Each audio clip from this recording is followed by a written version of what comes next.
The fastest way to lose profit on an installation job is not always bad labor, bad materials, or bad customers. Sometimes the job goes sideways because the quote went out too fast, the scope was vague, the walkthrough missed something, the customer assumed something was included, the labor estimate was too light, and once the crew is already on site, it's too late to fix that mistake cleanly. That is how a job that looked profitable turns into a headache. I'm Josh Savage, founder of Savage Financials. I help installation contractors get control of the financial side of the business so they can see where cash profit and job margins are actually leaking. One of the biggest leaks I see happens before the job even starts. It happens at the quote. Most contractors think the quote is just about giving the customer a price. It is not. The quote is where you either protect the job or accidentally set yourself up to eat the cost later. I worked with a house flipper a while back that was absolutely obsessed with moving fast. His whole thing was speed. He'd meet the homeowner at the property, walk through the house with them, do his own inspection since he had a background in construction, and if he liked it, he'd make them a cash offer right there before he even left. He already had a title company he worked with all the time, so a lot of the deals would just close in just a few days. His thought process was basically, if I can move faster than everyone else, I'll get more deals. And honestly, he did get a lot of deals. The problem was he kept getting burned because he kept making decisions before he had all of the information. There were a few houses where he didn't realize there were permitting issues until after he'd already closed, and that pushed projects back way longer than expected. There were also projects where he'd start opening up walls or remodeling bathrooms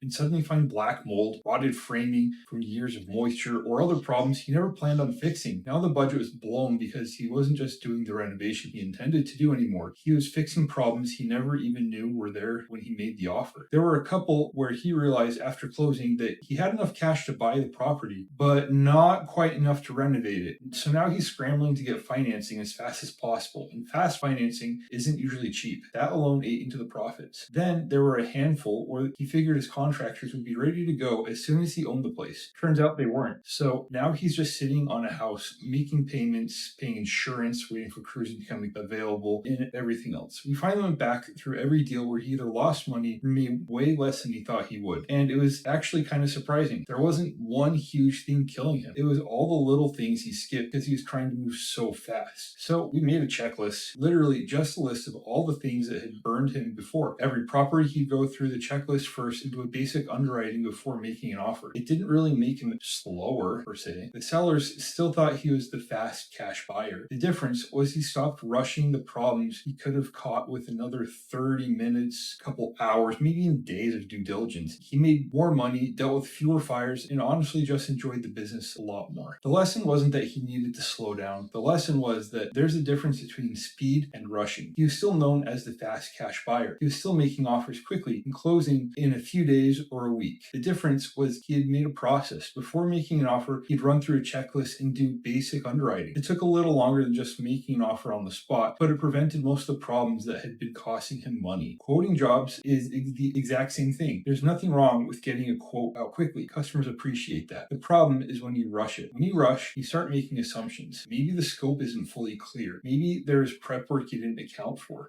Maybe access is harder than you thought. Maybe the customer is expecting something that never actually got discussed. Individually, none of those seem like a huge deal, but stack enough of them together. Now you're making extra trips, burning extra labor, buying more material, dealing with change orders, eating costs you never planned on. Maybe you can only send in a certain amount of your crew at a time. The quote isn't there just to win the job. It's there to protect the job. Taking a few more hours to ask the right questions, verify the scope, and make sure you've thought through everything usually doesn't make you look slow to the customer, but it can save you weeks of headaches after the job starts. Just like my client, once he stopped rushing and started following the process, he ended up doing less work, making more profit, and having a much better quality of life because he wasn't constantly putting out fires that could have been prevented before the project ever started. For your next quote, slow down. Do not price from pressure. Do not price from a vague walkthrough. Do not send a number just because the customer wants one fast. Because the job does not become expensive when the crew gets there. A lot of the time, it becomes expensive when the quote went out incomplete. In the next video, I'll talk about what happens after the job is finished, but the money still has not landed. Because finished work does not help cash flow until it gets collected. And if you want help seeing where quotes, job costs, and cash flow are creating pressure in your business, book a call here.